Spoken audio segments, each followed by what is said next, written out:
makakalimutan ang pangyayari nito.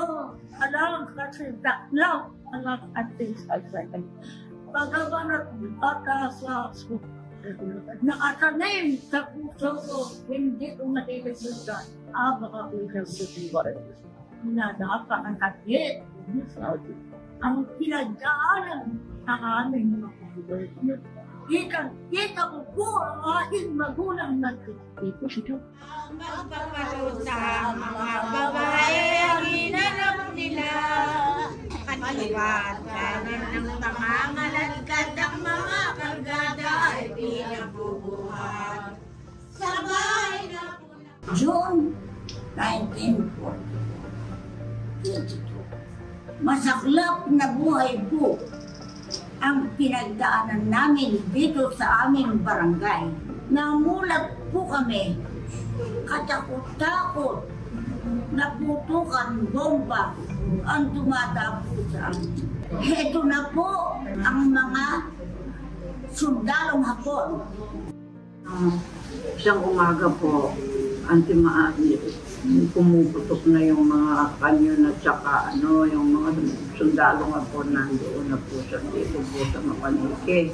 Ngayon po, yung po mga kapatid ko, hinuti po nila, 3 at saka tatay ko. Yung po kwan, ginawa po namin, kami po dumapa. Hindi naman po kami inano. Nung po kwan, inano kami, kinuha kami yung isa-isa. Dinala po kami, kanya lang pagkadating ng 3 araw, pinawalan po kami. Nung kung dumating kami dito, wala na po yung mga bahay namin. Sinunog na po lahat. Yung po mga tatay ko nga at saka kapatid, hindi ko na rin namin nakita. Sinunog sa eskwela.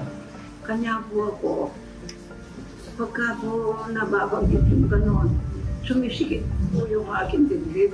Naaalala ko po yung mga tatay ko at kapatid. Nung bago dumating yun, maganda po ang kabuhayan namin. Kung dumating yun, wala na po, nawala na lahat.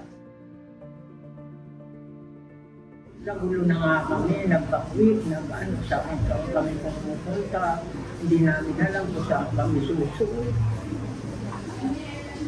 Pinalaman kami sa bahay. Hindi mo makakalimutan dahil napakahirap. Hindi ko na lang po makalimutan. Yung kapatid ko, yung kapatid ko yun, tsaka magulang ko, huli-huli na ako na ako. Huli-huli na ako kahit nilagay ko din ko, huli lang ako. Pagka nakuha ng mga lalaki, kami na mga huli ng mga babae.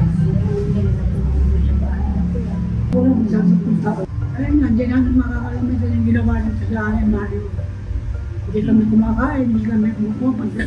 Pagdating sa eskwelahan, yung mga lalaki, sila humuli. Dahil hanapan yung pamilya namin ako na yun.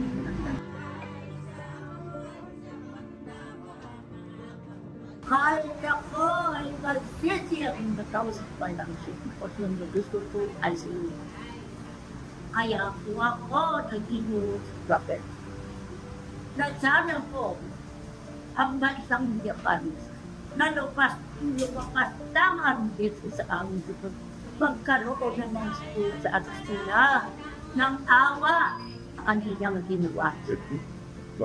Sana lahat ng buhay pa ay sana paalaala nilang bigyan kami pagbayaran, sagutin ang kanilang mga pagkakasalang ginawa sa aming mga tao ini sa amin. Ako po sana, huwag na sanang parisan yung ganun, na hindi na sana uulit yung ganung lima. Yung pinagdaanan namin, hindi na nito pagdadaanan. Napakalira. Huwag na sana. Kaya inuulat namin sa kanila yung nangyari para huwag makalimutan.